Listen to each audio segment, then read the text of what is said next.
ദൈവനാമം മഹത്വപ്പെടുമാറാകട്ടെ. സമാധാന സന്ദേശത്തിലൂടെ എന്നെ ശ്രദ്ധിക്കുന്ന എല്ലാ പ്രിയപ്പെട്ടവർക്കും വീണ്ടും വരുന്നവനായ ക്രിസ്തുയേശുവിൻ്റെ നാമത്തിൽ എൻ്റെ സ്നേഹവന്ദനം.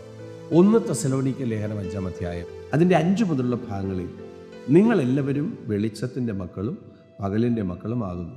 നാം രാത്രിക്കും ഇരുളിനുമുള്ളവരല്ല. ആകയാൽ നാം ശേഷമുള്ളവരെ പോലെ ഉറങ്ങാതെ ഉണർന്നു സുബോധവുമായിരിക്കുക. ഉറങ്ങുന്നവർ രാത്രിയിൽ ഉറങ്ങുന്നു, മദ്യപിക്കുന്നവർ രാത്രിയിൽ മദ്യപിക്കുന്നു. നാമോ പകലിനുള്ളവരാകയാൽ വിശ്വാസവും സ്നേഹവും എന്ന കവചവും ശിരസ്ത്രമായ രക്ഷയുടെ പ്രത്യാശയും ധരിച്ചുകൊണ്ട് സുബോധമായിരിക്കുക. പൗലോസ് സഭയോട് പറയുകയാണ്, നമ്മൾ എന്ത് ചെയ്യുക? സുബോധമായിരിക്കുക. എന്നെ കേൾക്കുന്ന പ്രിയരെ, നമ്മളെല്ലാവരും ദൈവമക്കളാണ്. നമ്മൾ ഈ കർത്താവിനെ രക്ഷിതാവായി സ്വീകരിച്ചവരാണ്. നമ്മൾ ഒരുമിച്ച് സഭാരാധനയിൽ സംബന്ധിക്കുന്നവരാണ്.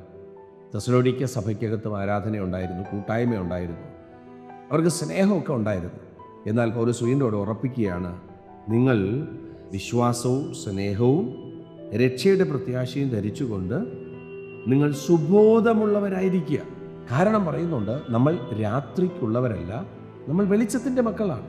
അതുകൊണ്ട് ശേഷമുള്ളവരെ പോലെ നിങ്ങൾ ഉറങ്ങാതെ ഉണർന്നിരിക്കാൻ എന്ന് വെച്ചാൽ പ്രിയരെ, കർത്താവിൻ്റെ വരവിൽ ഒത്തിരി പേര് തള്ളപ്പെട്ടു പോകും.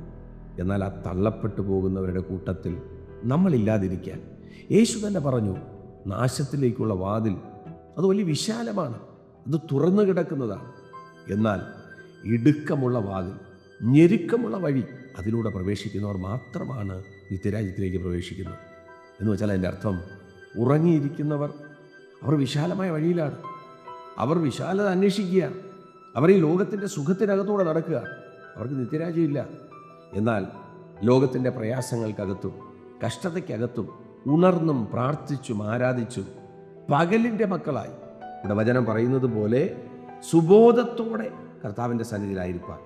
9-ാമത്തെ വാക്യം, ദൈവം നമ്മെ കോപത്തിനല്ല, നാം ഉണർന്നാലും ഉറങ്ങിയാലും തന്നോടുകൂടെ ജീവിക്കേണ്ടതിന് നമുക്ക് വേണ്ടി മരിച്ച നമ്മുടെ കർത്താവായ യേശുക്രിസ്തു മൂലം രക്ഷയെ പ്രാപിപ്പാനത്രേ നിയമിച്ചിരിക്കുന്നത്.